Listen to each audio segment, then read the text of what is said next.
Hey guys, it's Ndoplex and the Elder Scrolls 4 Oblivion Remastered. Go on. Well met. Women, please, leave me alone. The Elder Scrolls 4 Oblivion Remastered has just dropped, and I am going into this game pretty much completely blind, and trying to figure out and learn stuff by myself as I go. But, if you're not like that, and you want a little bit of a helping hand to figure out some of these things, then you've come to the right place, and I'm going to be showcasing a lot of the things that I find along the way, so you can enjoy this journey with me, and hopefully have as much fun in your gameplay as you possibly can.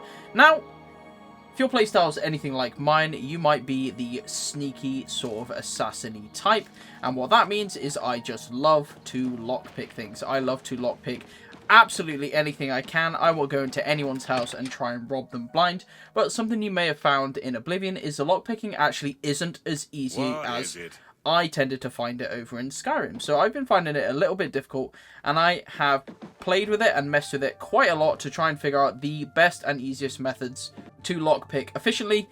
Yes, we do have a few spells that you can acquire, like open easy lock, stuff like that. I'm sure that we will get things like open medium locks or hard locks in the future, but at the minute I only have very easy locks, but that's not going to stop me from wanting to unlock some of the harder things to unlock. So I'm just going to give you guys a quick tutorial on how to lockpick effectively and pretty much guarantee that you're going to open these things. So when you enter a lockpick, this is going to be a hard pick, and you can see the difficulty of the lockpick determines how many of these pins you're going to have to get up for it to work. Now, you can see here on an easy lock, we only need 2 of them. And over here on a hard lock, we're going to need 4. Very hard is going to be 5, of course. And then medium is going to be 3.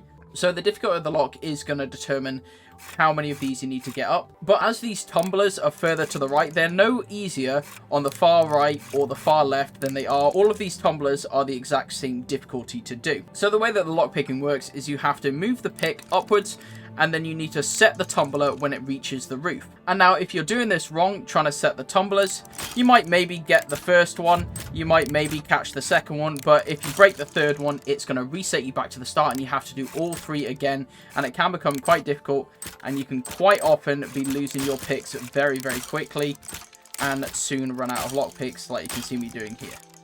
We don't want that, of course. If we're running low on lockpicks, that means we're not going to be able to lockpick any crates, and that's not what we want. So what you should see is every single time that I move this pick upwards, the tumbler falls down at a different rate every time. So you can see sometimes it's falling quite quickly, and sometimes like there, it's falling very slowly. This is just on a random generation, whether it falls really quick or whether it falls really slowly.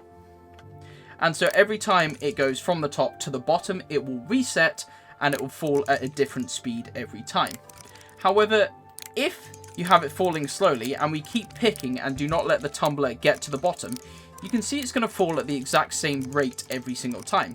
So what you can do is you can cycle through until you get a slower spring cycle. Like you can see this one's really slow.